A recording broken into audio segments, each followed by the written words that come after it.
Oh yeah, she's that country girl who overcame the stigma that Southern women are barefoot, backwoods, and backwards. Now she's an articulate voice for conservative values and wisdom in America. Sitting on her front porch, sharing common sense, here's Marnie. Hi, welcome back to my front porch where we talk about common sense principles in America. Today I want to talk about personal responsibility.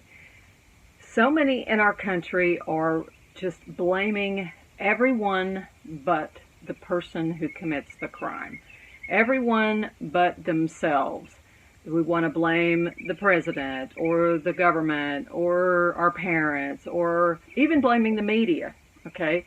We blame. I do it. I blame the media a lot of times. Or I blame the government for whatever. But really, in a free country, in the free country that we live in, a constitutional republic, we do not have the luxury of blaming others for our problems. Nobody is forcing us to do anything. We do not have a dictatorship. We do not have a king. We don't have an oligarchy where we are being forced to go out and do things. No, we have freedom. We have freedom to teach our children, for the most part, what we want them to believe. Granted, we abdicate that responsibility in many ways. I know my children spent way too many hours watching media and playing video games. And it was just easier for me to let them do that because I was a work-at-home mom and I could get some work done while they go watch things. Okay, well, they were educated to a large degree by the media and by the video games that they played. And that's on me. Okay, luckily, fortunately, I am one of the lucky ones who ended up with some really good kids who have not gone out and, shot people in mass murder situations.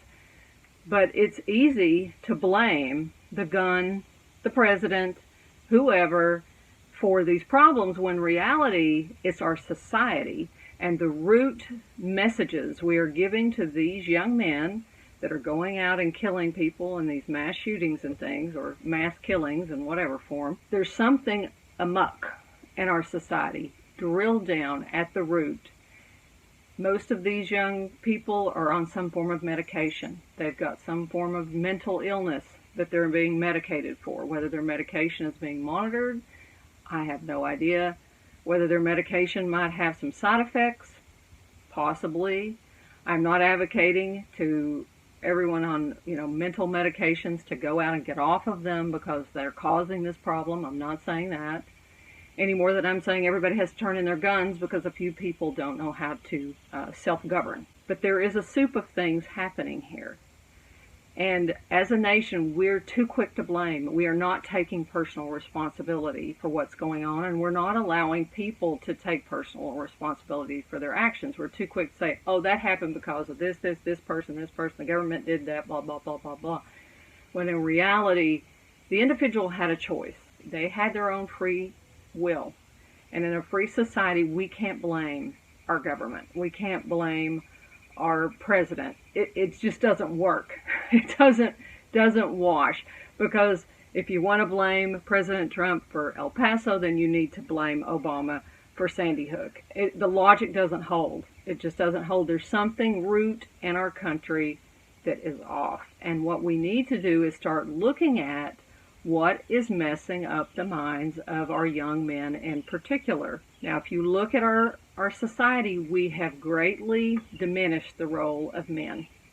We have poo-pooed it. We've tried to turn men into women. We want to say the sexes are the same, and we're treating them like they are. We cattle herd people through education systems.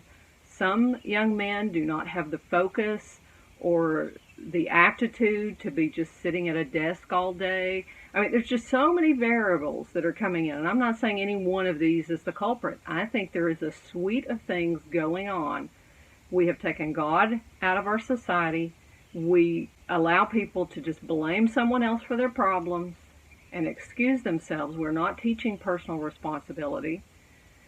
We're not teaching morality. We spend more time teaching people what sex options they have than we do how to handle emotions, how to handle the transition of their hormones, how to handle the pent-up frustration that young men naturally have. They have more testosterone running through them. We don't live in the old era where men were out working hard, helping their fathers in the fields, running off some of that, herding cattle, fighting wars, protecting their property. Men are wired with this testosterone, and they need an outlet for it.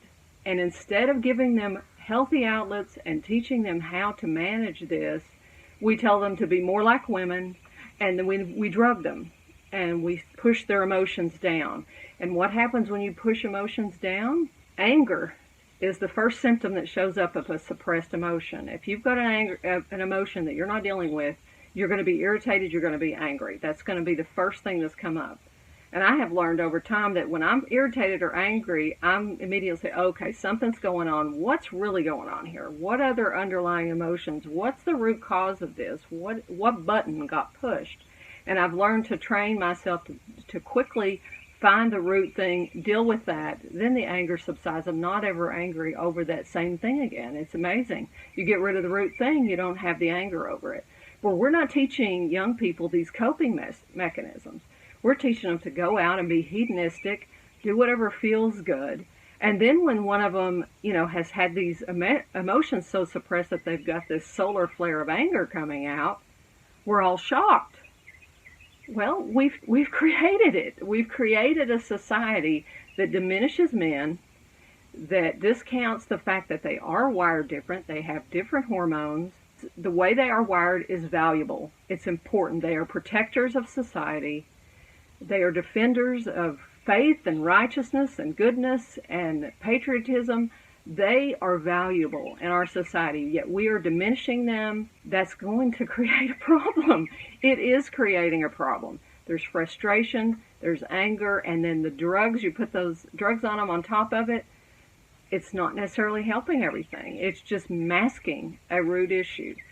And until we take personal responsibility and teach our young people to take personal responsibility for their emotions, for their reactions, for their choices, and teach them choice and accountability and how to manage all this stuff going on within them, their hormones, their emotions, their anger, their frustration.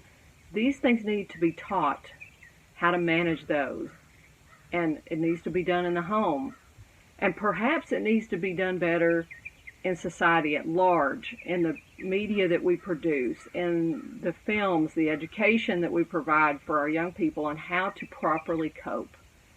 It would be much better used than having them, discover what of the 50 flavors or 70 flavors of gender they might have. That's not their problem. Their problem is they don't know how to deal with their emotions. They don't know how to deal with the core challenges that we face in our modern society with so many choices. We have more choices today than any other generation. And all of those choices make people confused. I learned that as a marketer. You want somebody to make a buying decision, you don't give them a whole bunch of choices. At the max, you give them 3. Ideally, 2 or 3. Do you want this or this? You give them way too many choices, they won't make a buying decision. You give these young people, so many choices of the way they can spend their lives. We don't put any constraints on them. We don't teach them personal responsibility. And then they're confused. They don't know what to do. And a lot of times they make the wrong choices. They get in with the wrong kind of people. They subscribe to some really bad ideas because they're not being guided. When you teach people correct principles, they can govern themselves. The answer to society's problems is not bigger government. It's self-government. That is the key. Self-government. Y'all take care. God bless.